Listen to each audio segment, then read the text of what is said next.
Ho ho ho! Bonsoir la team. Imaginez un Père Noël qui fait le tour du globe en une nuit. C'est l'esprit de Noël, cette fête magique qui unit le monde dans une explosion de joie et de lumière. Plongeons donc dans l'essence de Noël, cette célébration qui illumine nos cœurs et nos sociétés actuelles. D'abord, rappelons ses racines spirituelles.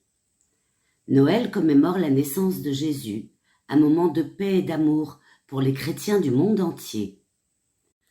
Dans les églises, des messes de minuit résonnent avec des chants émouvants, comme dans les villages éthiopiens où l'on jeûne pendant 43 jours avant de fêter avec des processions en blanc immaculé, ou en Palestine, où l'église de la Nativité à Bethléem attire des pèlerins pour des prières intenses. Mais aujourd'hui, Noël transcende la religion pour devenir un pilier culturel et familial. Pensez au rassemblement autour d'un sapin scintillant où l'on partage des repas copieux, une dinde rôtie ici, une bûche sucrée là, renforçant des liens entre générations. En Pologne, par exemple, la veille de Noël voit les familles rompre l'oplatek, une fine hostie symbolisant le pardon avant un festin de 12 plats évoquant les 12 apôtres. Et que dire de l'Islande, où 13 lutins farceurs visitent les enfants pendant 13 jours, laissant des cadeaux ou des blagues coquines dans leurs chaussures. C'est de la joie pure. Sur le plan commercial, Noël est un véritable feu d'artifice économique, boostant les ventes avec des marchés festifs et des décorations éblouissantes.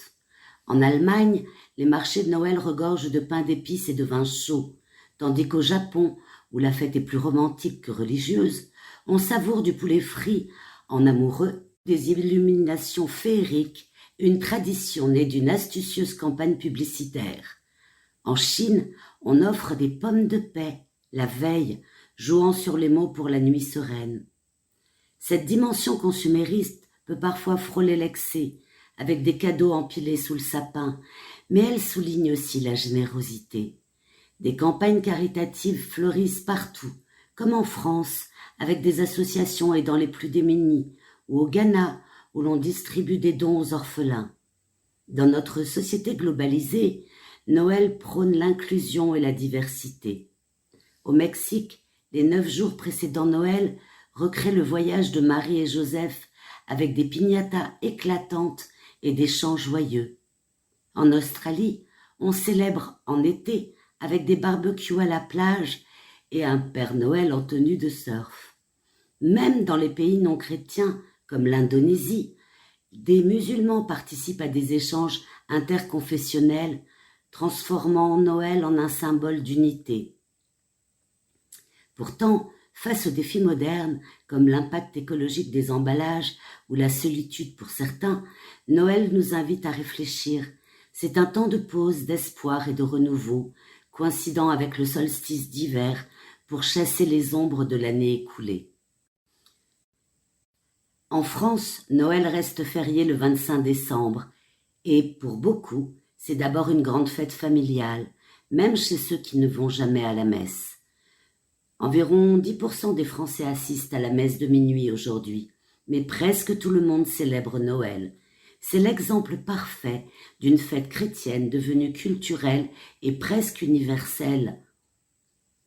Depuis les années 50, le Père Noël, rituellement habillé de rouge, un bonnet et son traîneau, a totalement remplacé Saint-Nicolas dans presque toute la France, sauf en Alsace et en Lorraine, où Saint-Nicolas passe encore le 6 décembre.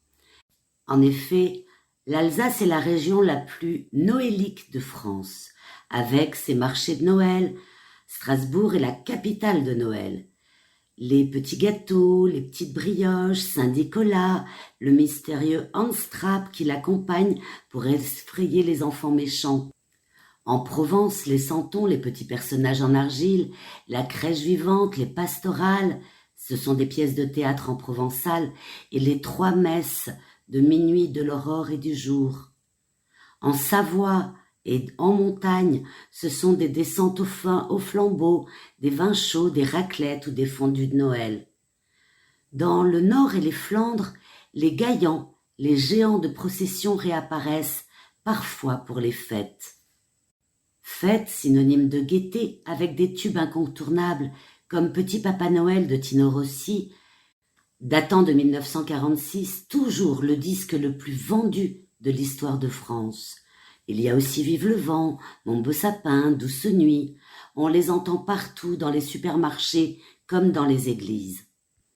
Néanmoins, derrière cet esprit de fête, le blues de Noël et la solidarité sont présents parce que la société française met une pression assez importante sur le plus beau réveillon du monde. Beaucoup ressentent aussi de la solitude ou de la tristesse. Résultat, la société française s'est incroyablement mobilisée.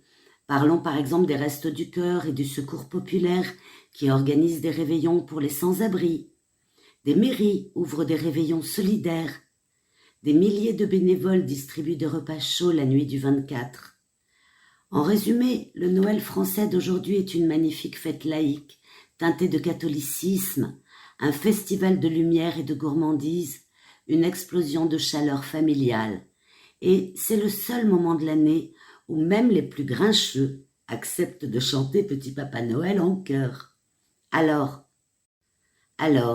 prêt à déboucher le champagne et allumer le sapin? Joyeux Noël à la française, que vos huîtres soient fraîches, votre bûche bien crémeuse et votre réveillon interminable. Je vous souhaite de tout cœur d'excellentes fêtes de fin d'année. Je vous dis à très bientôt. Si cette thématique vous a un petit peu fait voyager ou donné à réfléchir, je vous remercie de liker, de partager, de commenter bien sûr, et surtout de vous abonner à la chaîne.